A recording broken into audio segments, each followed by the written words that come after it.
सहयज्ञा प्रजा सृष्ट्वा पुरोवाच प्रजाप्ति अनेन प्रस्विष्य धूमेश वोसितवष्ट कामधुक। भगवान प्रजापति ब्रह्मा के कथन का उल्लेख करते हुए कहते हैं कि प्रजापति ब्रह्मा ने कल्प के प्रारंभ में यज्ञ एवं प्रजा की सृष्टि करने के उपरांत कहा कि तुम उस यज्ञ के द्वारा उन्नति को प्राप्त हो जाओ और यह यज्ञ तुमको इच्छित फल प्रदान करने वाला है। देवान भाव्यतानेन ते देवा भाव्यन्तु व परस्परं भाव्यंत श्रेय परम वाप्स्यथ। प्रजापति कहते हैं कि तुम लोग इस यज्ञ के द्वारा देवताओं को अपने भाव में ग्रहण करो और देवता तुम सबको उन्नत करें। इस प्रकार निस्वार्थ भाव से एक दूसरे का कल्याण करते हुए परम स्थान को प्राप्त हो जाओगे। ईष्टान भोगान ही वो देवा दास्यन्ते यज्ञ भाविता तैर्दत्तान प्रदायेभ्यो यो भुंक्ते स्तेन एव स।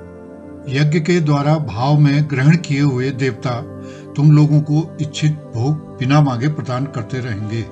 इस प्रकार जो पुरुष ही देवताओं के द्वारा प्रदत्त भोगों का बिना दिए ही भोग करता है वह लुटेरा ही कहा जाएगा। यज्ञ शिष्टाशिन संतो मुच्यन्ते सर्वकिल विषय भुंजते ते त्वघण पापा ये पचन्त्यात्म कारणात्।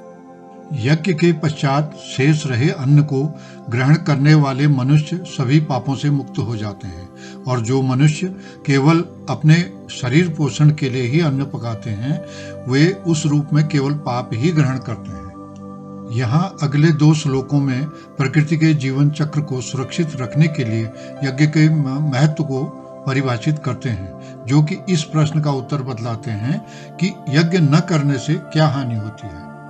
अन्नाद भवन्ति भूतानि पर्जन्यादन्न संभव यज्ञाद भवति पर्जन्यो यज्ञ कर्मसमुद्भव कर्म ब्रह्मोद्भवम विद्धि ब्रह्माक्षर समुद्भवम तस्मात् सर्वक्तं ब्रह्मा नित्य यज्ञ प्रतिष्ठितम। संपूर्ण प्राणी जगत अन्न से ही उत्पन्न होता है और पालित है। अन्न की उत्पत्ति वृष्टि से और वृष्टि यज्ञ से उत्पन्न होती है और यज्ञ का परिपालन कर्मों से ही होता है। वेदों से उत्पन्न कर्म समुदाय के कर्मों का प्रतिपादन अविनाशी परमात्मा से उत्पन्न हुआ मानो। इसका तात्पर्य है कि सर्वव्यापी परमात्मा सदैव यज्ञ में प्रतिष्ठित हैं। एवं प्रवर्तितम चक्रं नानुवर्तयति ह्य अघायुरिन्द्रियारामो मोघ पार्थ स जीविति। यज्ञ को सृष्टि चक्र के लिए महत्वपूर्ण बतलाकर भगवान बोले, हे पार्थ, जो मनुष्य परंपरा से प्रचलित सृष्टि चक्र के अनुसार कर्तव्यों का पालन नहीं करता, ऐसा पापी मनुष्य व्यर्थ ही जीवन जीता है। यस्त्वात्मर्तिरेव स्यादात्मतृप्तश्च मानव आत्मन्येव च संतुष्टस्तस्य कार्यं न विद्यते। ऐसा मनुष्य जो आत्मा में ही रमण करने वाला, आत्मा में ही संतुष्ट होने वाला, आत्मा में ही तृप्ति प्राप्त करने वाला हो, ऐसे मनुष्य के लिए कोई कर्तव्य नहीं है। नैव तस्य कृतेनार्थो नाकृतेने कश्चन न चास्य सर्वभूतेषु कश्चिदर्थ व्यपाश्रय। ऐसे मनुष्य का न तो कर्म से कोई प्रयोजन होता है, न ही कर्मों के न करने से इनका कोई प्रयोजन होता है। ऐसे महापुरुष का प्राणी जगत से किसी भी प्रकार का स्वार्थ का संबंध नहीं होता है।